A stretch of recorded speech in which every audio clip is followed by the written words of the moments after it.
Now let's dig even deeper into the film because those remaining possessions tell us everything we need to know about Thiero's real ceiling in LA. If you look closely at these leftover clips, you'll notice a pattern that separates him from your average summer league chucker. He's not just hunting for his own shot, he is manipulating the defense with raw physical presence. Watch this clip right here.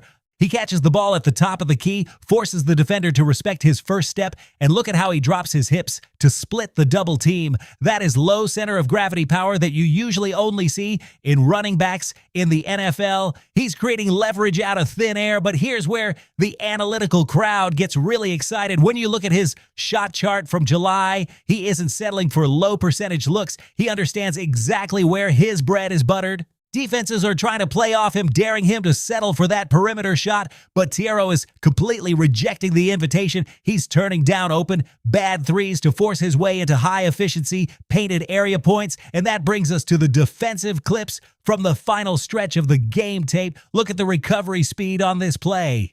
He gets caught on the screen. The guard thinks he has an open lane to the rim, and out of nowhere, Thiero uses that massive wingspan to erase the shot from behind.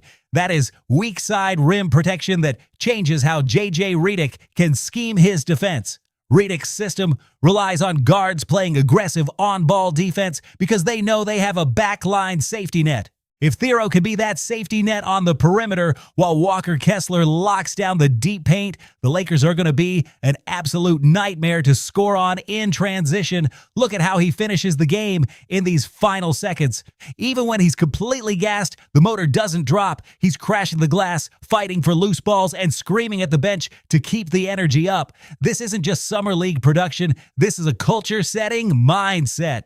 When you look at the landscape of the Western Conference right now, teams like the Thunder and the Timberwolves are loaded with length and athletic wings. You cannot survive in the West anymore by playing small and unathletic. The Lakers tried that, and it failed. By letting Thiero run loose, Rob Pelinka is finally adapting to the modern meta of the NBA. So when the regular season tips off, don't be surprised if this kid forces his way into 20 meaningful minutes a night. He has the tools, he has the frame, and most importantly, he has that unteachable dog mentality that separates the hoopers from the stars. The blueprint is right there on the tape. All J.J. Redick has to do now is turn him loose.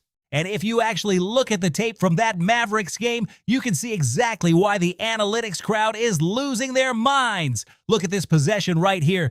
Thiero is sitting in the corner. The defense collapses on Sexton, and the second the closeout comes, Thiero doesn't hesitate. He takes one violent power dribble, absorbs the hit from a 7-foot center, and clears him out of the way like he's not even there. That is grown man strength. But it's not just the offense. Watch him on the defensive glass. He pulls down the board, turns on the jets, and becomes a one-man fast break. Most guys his size are looking to dump the ball off to a point guard, but Thiero is hunting ankles in transition. He forces the defense to back up, and when they do, he drops a beautiful, heavy bounce pass right into the pocket for an easy layup. That is raw, unteachable instinct. He's playing with a high-octane motor that the Lakers simply did not have on the wings last year. When you have a kid that can switch positions, protect the rim, and push the pace by himself, you don't just leave him on the bench, you unleash him.